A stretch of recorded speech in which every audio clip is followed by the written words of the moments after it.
Se on minä taas. Päivä. Päivä. Tiedätkö, kun tää on ihan hyvä, sitä mä en sano, kun täällä on näitä vaimennuksia ja kaikkia, tällä te naputatte aina näitä. Mutta täältähän on se pohja vielä vaimentamatta ja noi pyöränkaaret. Ja sit sä sanoit, että tonne taakse voisi laittaa niinku lisää passoa, että sinne voisi saada sillain kivasti piiloon jotain sopivaa. Joo, kyllähän siinä aika hyvin mahtaa. No pitäisikö semmonen laittaa sitten? No, pistetään semmonen. Pistä semmonen. Ja ne vaimennukset tosiaan, koska tuolta pohjasta tulee vielä tosi paljon ääntä, mutta hyvin vaimeni kyllä ihan jo näillä ovilla ja sillä takakontilla, mutta se on jännä näissä hommissa, kun se nälkä ei yhtään kasva tässä. Että tämähän varmaan päättyy tähän. Että näähän ei yleensä jatku loputtomiin nämä projektit. Niin, mutta ei näitä nyt välttämättä voida loputtomiin jatkaa. niin kohta on kaikki tehty. Hyvä. Niin.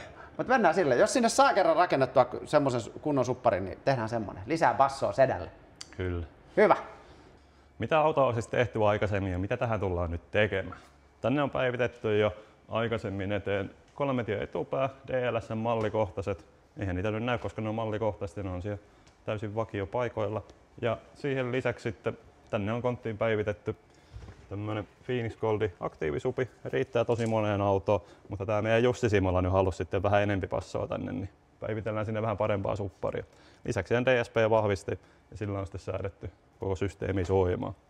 Ja passo, joka tänne tullaan laittaa, on Alppinen uusi tämmönen matalarunkoinen R-läinen, mutta tämmönen tosi matala supi ja todella tehokas. Vastaa semmoista normaalia 10-tuumaista supia.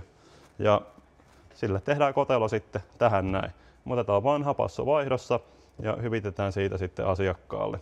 Ekalla asennuskerralla auto on myös äänieristetty ja siinä tehtiin C-tason äänieristys. Eli täältä on kontti äänieristetty. Tätä näkee ihan vähän se, kun ei nyt purettu sen enempää, mutta pieniä paloja näkee ympäriinsä. Siitä ekasta asennuksesta löytyy myös tarkempi video TikTokin puolelta, kannattaa käydä katsomassa, jos ette ole nähnyt. Lisäksi eristettiin etutakaovet. Koputuksesta kuulla, ei nyt ruveta purkaa ihan vaan sen takia, mutta sekin näkyy siellä TikTokin puolella. Ja lisäksi tähän tehtiin sisäkaarien äänieeristys. Eli se on toi alue, missä tulee kaikista eniten melua, niin tässä paketissa on tehty se alue sitten. Ja nyt me lähdetään jatkamaan sitten koko lattian äänieristyksellä. Ja kuten näkyy, niin se on aika paljon paljasta peltiä tuo auton lattia maton alla. Ja sinne saadaan sitten tosi hyvin äänieristettä lisäiltyä.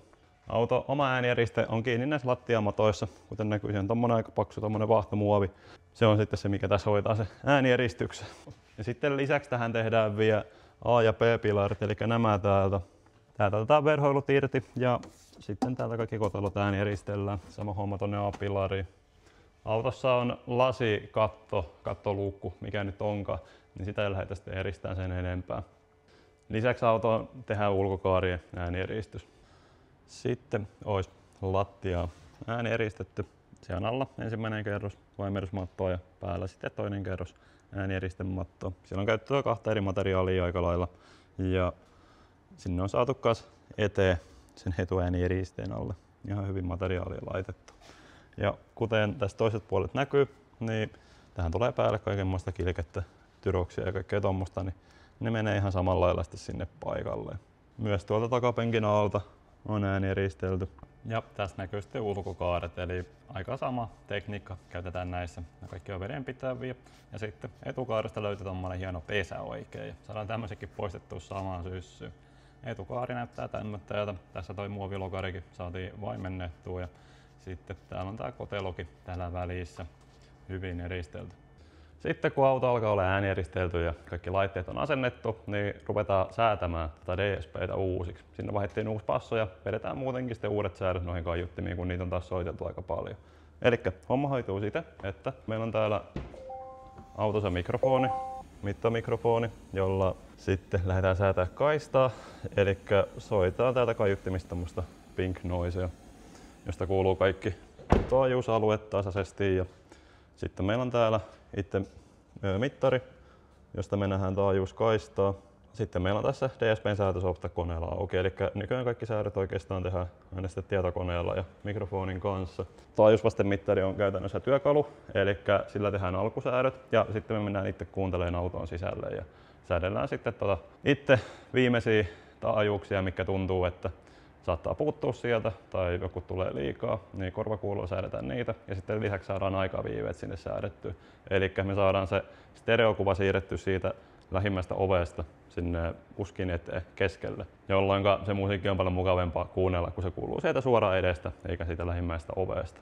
Sitten kun meillä on auto säädettynä, niin meillä alkaa olla täällä laitteisto valmiina. Täällä on nyt ilmestynyt tämmönen hieno pleksi tänne, siitä näkee hienosti tuo Alppinen uuden vahvistimen. Miten homma on toteutettu, niin tässä on meidän alkuperäinen tää paneeli. Niin, täällä on pikku LED-valot ja täältä meillä sitten löytyy ihan liitinkin tällä erikseen. On oikein Volvon OEM kaiutin liiti hommattu tälle ja tästä saa sitten luukun otettua helposti pois.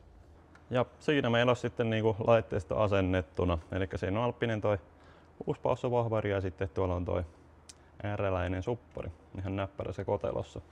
Aika pieni kotelo, mutta matalat tulee yllättävän hyvin. Ja sitten meillä on tuolla toi DSP-vahvisti. Kaikki johdot on tosi siististi, eihän niitä oikeastaan edes näykkäs siinä. Tässä on tommonen hyvä peitepaneeli. Siellä on sitten paneelin alla kaikki sulakkeet ja jakoblokit ja sen semmoset. Mikä täällä nyt sit? Mikä tämä on? Se on, kurkkas sinne. Mikä tää on? Jätkät on tehnyt jumalauta tänne akvaarioon. Joo, se on hyvä akvaario. Ei jumalauta. Tännekö se on nyt sit laitettu? Täältä jostain sivusta. Katsotaan nyt oikein ruumenalla. Mä en näistä mitään ymmärrä näistä hommista, mutta mä sanoisin, että tää on aika hienosti toteutettu. Joo, se lähti vähän överiksi meille nyt tällä kertaa. Sieltä löytyy kaikki sieltä pohjan alta. Ne on hyvin suojassia ja soi hyvin sieltä. Niin ja sitten tässä on nyt se, että tämä on oikeasti ihmiset, niin tämä takalaatikko on käytössä. Mähän pääsen tänne vaikka pötköttään itse. Tarvis siinä supparin kalvon päällä pistää päätä. Joo, sillä me tohon tehtiinkin tää liirpake vaneerinpalanen tähän levyn päälle. Että tää on hieno.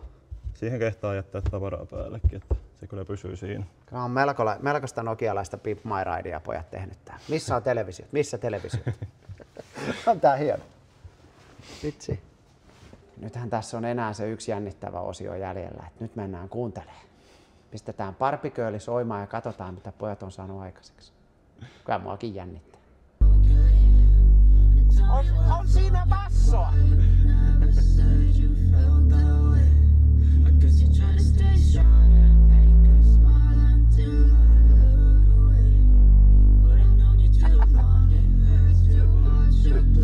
No siinä ainakin bassoa. Bassoa tässä. Vese aktiivibasso. Kyllä se.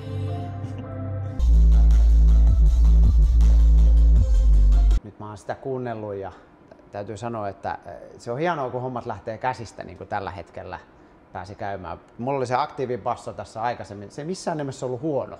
Se ei missään nimessä ollut huono. Mutta nyt kun tätä kuuntelee, niin nyt on aika paljon bassoa. Ja on muuten hyvän kuulosta bassoa. Ei mitään semmoista myrinää ja pörinää, vaan oikeasti napakkaa ja tosi hyvä soundista. Mä en sano mitään muuta, mutta APC:llä nähdään lauantai-öisin. Siellä mä istun sitten popittamassa, niin nähdään siellä sitten. Ette tuu tervehtiä, ei ole meet and greetiä. Ei ole. Niin nähdään. Tää on siisti. Kiitoksia jätkät. Kiitti. Käytiin ajamassa nyt sitten tällainen pieni koeajo ja voin sanoa, että kyllähän tuo äänentoisto on niinku hieno, mutta se mikä tästä tekee nyt todella hienon on sitten tuo eristys.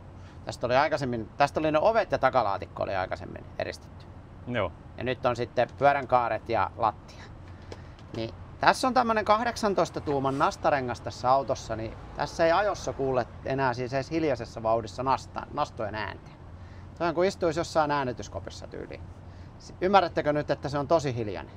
Ymmärrättekö siellä nyt, siellä kotikatsomossa? Paljon siellä on tuommoista mattoa nyt niin kuin painoltansa? Paljon sinne tulee lisää painoa? Painoltansa niin yleensä tässä koko paketissa, niin sinne menee 70-100 kiloa, vähän riippuen auton koosta. Niin toki. Tässä menee semmonen ehkä 80-90. No se toki lisäpainoa, mutta sanotaan että se hyöty, minkä saa tälleen, kun varsinkin työksensä ajaa ja pitkää matkaa, niin on aika mukavaa, kun ei korvissa humisee ja soi. Että kyllä niin kuin, tää on se kova juttu. Toki se soundi on kanssa aika kiva tuossa ajaessa, että napsakasti iskee basso kyllä nyt tällä hetkellä, että saa merisäästä selvää, jos ymmärrätte. Ja jos tulkaa, kun kuuntelee joskus, jos jossain näette, niin voidaan kuunnella. Kiitoksia. Kiitoksia. Hattu päästä. Hattu päästä. Hienoa meininkiä.